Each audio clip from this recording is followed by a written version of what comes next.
Speaking of reliability, a podcast with good friends talking with you about reliability engineering topics.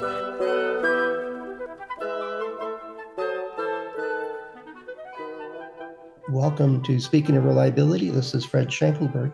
And this is Greg Hutchins. It's been a while, Fred. How are you doing? Hey, pretty good. Happy New Year and all that good stuff to you. Yeah, it has been a while. I understand you've been heads down doing all kinds of weird stuff. And likewise, it's just been a busy start off for the year.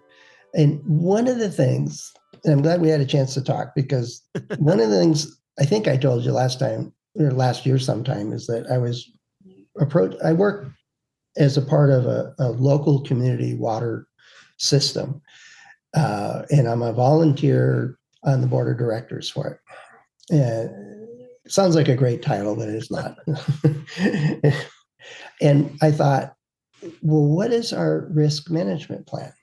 I do read your articles, and I said, we need to do this. And so we didn't actually get together to talk about it as much as here's an example of what we need to do. For example, if something wipes out our water treatment plant, we can't treat water and pump it or do whatever. What do we do? And their eyes glazed over. They're like, I don't know, move to Toledo, kind of thing. You mean like Ohio? Yeah. I'm thinking, we're on the hook here to provide a service to our community, and bad things have happened in the past, and people scrambled and got things sorted out. But it would be a whole lot easier if we had those conversations with other water sources. For example, if we had to truck water and had a contract in place or an agreement in place and knew who to call, as opposed to the opposite, which is, oh, now what do we do? And not even having thought it through at all. I just look at that as a way to make a lot of mistakes really fast. Yet it wasn't a gripping intro, I think I did with them to get them interested in actually doing it. They didn't see the benefit of actually thinking through this and working out contracts and plans and agreements and stuff like that. And I tried to explain there's like 4 ways we can deal with this. And I think all of them just went with the accept. Yeah, it might happen. Yeah, we'll figure it out. Somebody else will figure it out later. It was kind of their hopes. It won't be on their watch. But there was, well, you can have a mitigation. Like, how do we keep a car from crashing through our treatment plant or a tree falling on it or stuff like that? There are things we can do to lessen the risk. And they go, that sounds like work. And then the other was, the accept one is the one they're like, no, that's just ignoring the problem. What was the other one? Avoid. I think that it's probably where I got messed up is one is you can, don't use the water system we have, and then we won't have that risk of not providing it. Everybody has to truck their own water in because that'll be our water system, which I don't think the state or county would let us do anyway. But there's stuff you can do prior to a bad event happening, and there's stuff you can do after the event occurs. And that's what I was trying to get him to do, is figure out, well, what are the steps, specific things we're going to do? Who are we going to call to say truck water up to our tanks? And that's where their eyes just glazed over. And and one of them was like, oh, we'll just buy more insurance because that's going to be expensive. I'm like, we need to think this through before we go spend money on insurance so we know what we're trying to do or what we're insuring. But I don't know. Where did I mess that up, Greg? Where did you mess that up? I don't think you did, Fred. I used to be a quality geek, and now I'm just sort of a risk geek. And the more I've been in this field, and by the way, spending more time in it, I think the first thing is plan. Plan is a 4-letter word. So there's really, I could talk hours on this, but anyway, I'll try to distill it. First of all, most of us are going to be risk averse. Not only people, but I think communities in general, Hmm. even though they know that something is going to happen. Not if, it's when. Yeah. And, I just look at this week because this week I just had conversations with a bunch of folks. I gave a talk this weekend on it. We, in, in December, we knew that Trump was going to be president. We knew that Trump is going to follow through on stuff. In the meantime, the whole world, the whole US is not ready for Trump, even though he gave us signals beforehand. This is what he's going to do. Hmm. It's what he did it. We're risk averse. We did not plan. Again, plan's a four-letter word. And we're wondering, gee whiz, what just happened? What did happen with Trump? What happened with economy? What happened with tariffs? Anyway, you get it. Yeah, yeah. But people were buying cars and washers and dryers and durable stuff. There was Yep, a yep. surge on a lot of that stuff prior as part of it, but it doesn't make sense to buy the whole season's worth of avocados because you're not going to be able to sell them before they. Unless you refrigerate. Well, even then, they're not going to last forever. So I mean, it's just an example. There's some things some companies could do, and there's others like I don't have the funds. I don't I have the space. I don't have whatever. And I think there's a whole hint of, well, that won't happen while I'm here, while I'm involved, or that won't happen. Just denial, which isn't a really good response to a risk.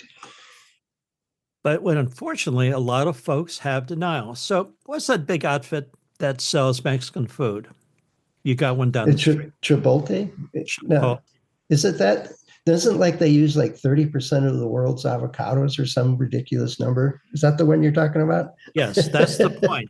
30% of the world's avocados. They basically mainstreamed out of avocados.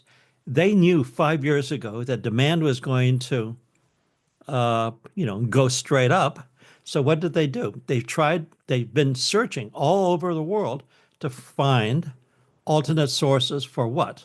Yeah, For avocados. avocados. And again, what is that? That's basically a form of risk mitigation, right? Hmm. You Hmm. try to diversify your risk by finding different suppliers, right? Different suppliers of risks, different suppliers of reliability consulting, different suppliers of risk management. You diversify your risk. But Yeah. they planned. They saw the hockey stick growth of avocado orders, right? You know, they saw the margins, meaning, when you basically get your Chipotle, whatever it is, sandwich, or not sandwich, but, a basket of stuff, Yeah. it's X, but 20% of that, with a 60% margin is the avocado, bingo, the light flickers, and I've got to make more money. So what do? You look at your risk management.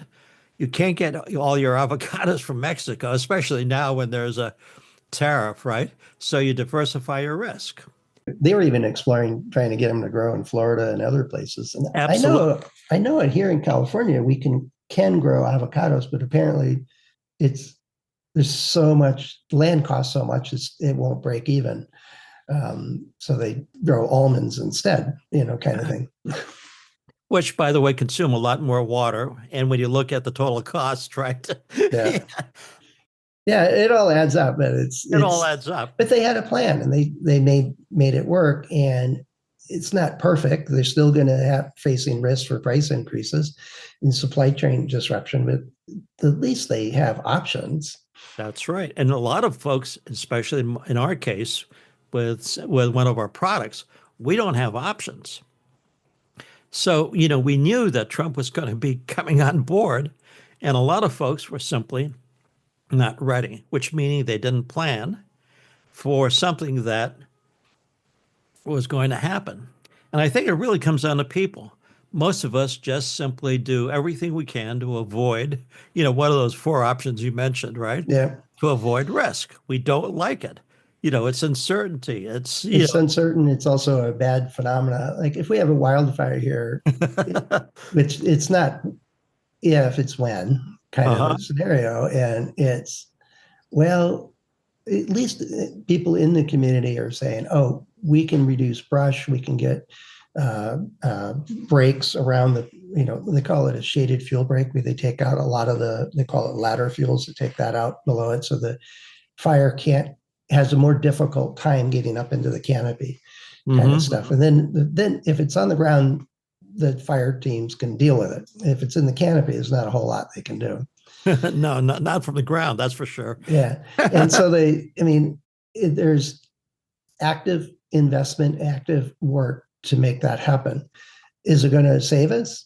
Probably not in the long run. Yet, will it allow, will it stop a fire from propagating more often than not? Yes. And so it's very much that, and it's driven by one person, and she's just is, instigated a whole phenomena across the whole mountain, to say, this is going to happen. You got to get your head out of the sand, and and this is what we can do about it. And so I didn't want to write the whole. I'm a volunteer. I'm not going to go out and do all the legwork to do a plan, and then they'll go, "Oh yeah, that looks good," and then they ignore it because they have no investment in it. And so I'm like, maybe moving to a different state might. I just need a different state of mind, I guess, after trying to get a risk plan together. But it's I think we're risk adverse but I like the term. It's a risk. It's not avoidance. It's just ignoring it is the right term.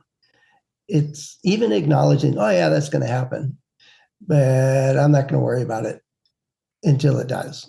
And I'm hoping somebody else is in charge then, kind of thing. It's actually pretty short-sighted. Yeah, it's, oh boy, it's this attitude that I used to see when I worked for large companies. This attitude of this too shall pass. Mm-hmm. You know what I mean? Yeah. And boy, I can spend time on it. A lot of people, especially managers, are maintainers. Maintain the status quo, maintain the revenue flow, right? Maintain Yeah. equilibrium. Yeah. But what do you do when everything's changing around you? The new normal is uncertainty. Uh, I don't know. One of my partners in risk management out of Europe now focuses on one area of risk management, which is basically the culture of Mm-hmm. the company. How do you change people thinking, doing, or whatever to become risk understanding, risk literate, and then basically start planning? Yeah. Don't make it a four-letter word, but plan. Yeah. Yeah. No, well, I think you mentioned it before in some discussion. It was probably a podcast. Is that it's impossible to change the culture. So, are you backing away from that approach? Yeah, I am. It's interesting. He's not. He he's full-throated. He's jumping into the people element. Mm-hmm. And I've been around long enough. I'm old enough to know that, boy, it is hard changing people's hearts and minds. Yep. I'm not successful with it, quite frankly, and our firm hasn't been successful. I Mm-hmm. think in one of the podcasts, I used to say that doing the technology of risk is X amount of time. Changing hearts and minds is 3X to 5X amount of time. you know, Yeah. and that requires a different skill, more leadership, more empathy, more, whatever it is, right? It's the stuff that engineers don't have. Well, yeah, exactly, exactly. It's understanding, the EQ, which is probably, my EQ is probably in single digits, emotional quotient. Yeah. No, I've had success with organizations, and it's almost always been being able to translate the what's in it for them, whether it's a technician on the factory floor or a C-suite folks. It's what's in it for them and why does this matter, kind of stuff. And then here's some tools and techniques to tie it together and make it work. And yeah, I've run into a handful of organizations and it's not an overnight thing.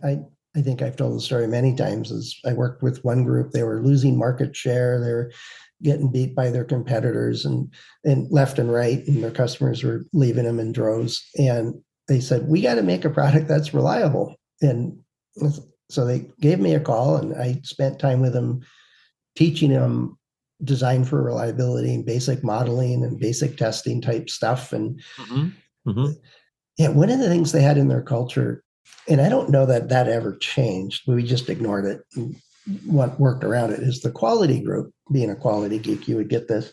They would go through the requirements document and they would tag everything they thought they could measure, so that at the end of the day, end of the cycle before launch, they would verify that everything that they could measure in the requirements was actually done to the requirement. And it was a shall kind of statement. Shall be 3 pounds and 6 ounces and oblong in shape and blah, blah, blah. And they would define all these stuff and they figure out a way to measure it all. And the reliability stuff it wasn't a goal or a requirement. It was a suggestion. He says, why is that? And he says, well, they don't know how to measure it. I'm like, okay, let me show you how to measure it. And I don't think they ever changed it, but the team focused on it and measured it as they went through development, mostly as a guide to them as to what to work on and to improve. But it turned out that first cycle product release, I was with them on and off, did some training, did over the, coaching basically for a handful of their team.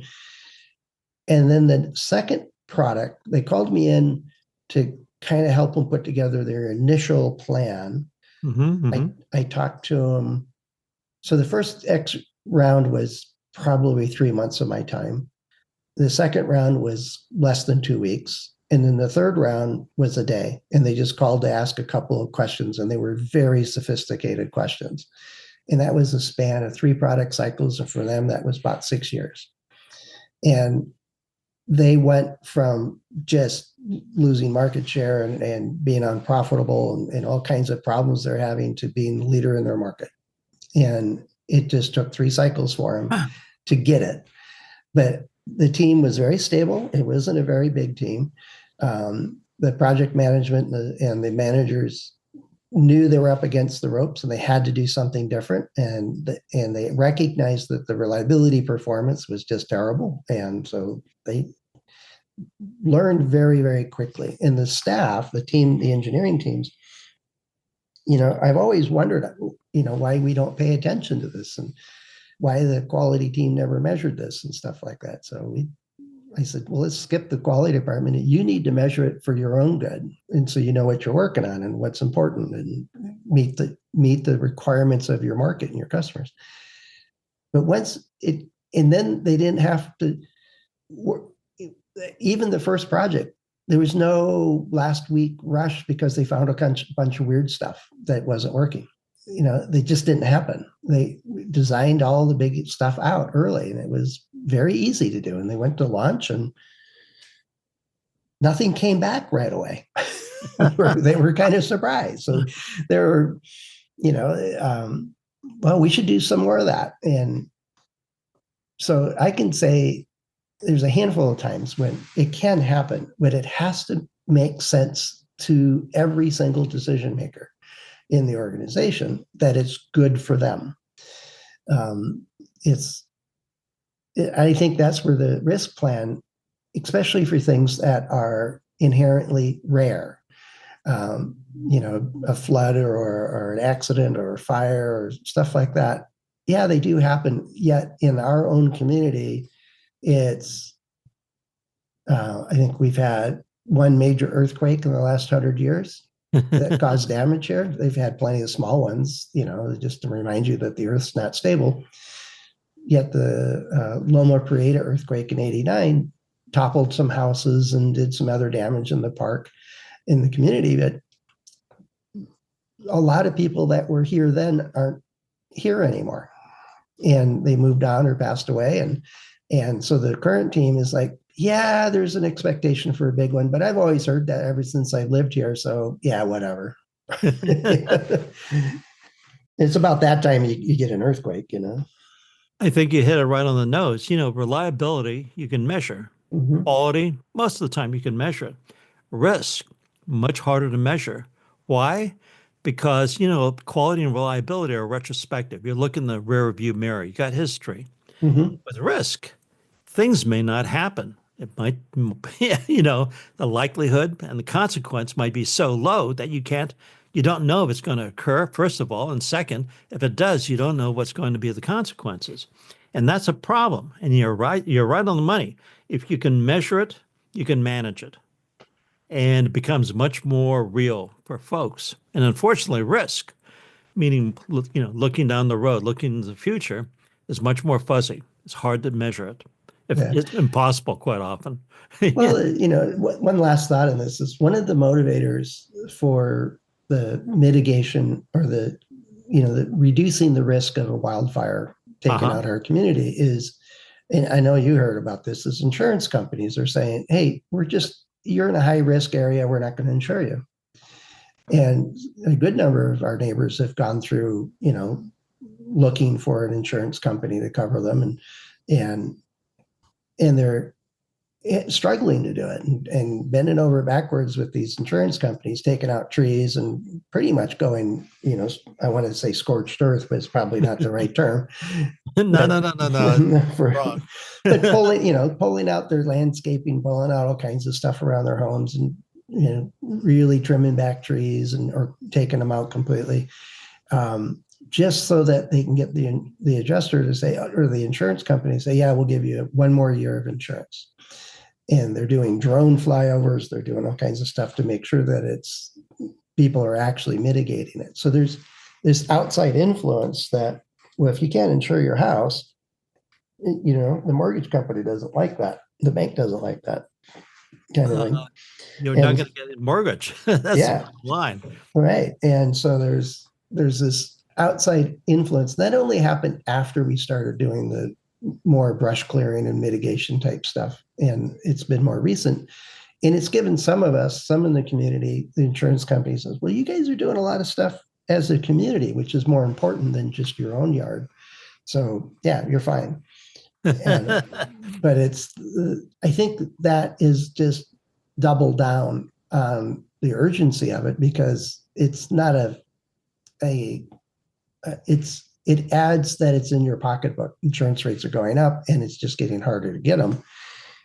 And so people are saying, oh yeah, I better take care of this and do that, kind of stuff. So there's more of that.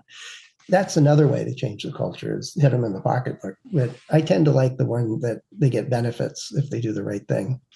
So, yeah, it comes down to, is it an external driver or an internal driver to motivate people or change Yep. behaviors? Yep. Yep. Exactly.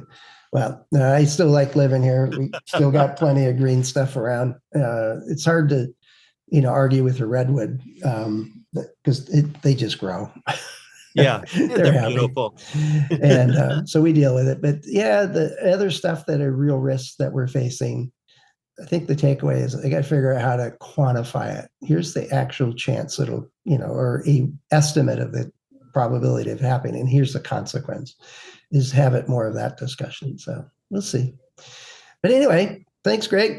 I knew we hit record. I think we started chatting about this. Oh, yeah, we better hit record. So if you're listening to this and thinking, oh, yeah, how do you deal with this? And it's whether it's reliability or it's risk uh, to your products in one form or another, or your systems, that four-letter word you mentioned, Greg, is what we got to do. So if you're listening to this, what are your thoughts? What questions do you have, or ideas, or suggestions? We always are looking for topics and ideas to build on and create more shows or episodes.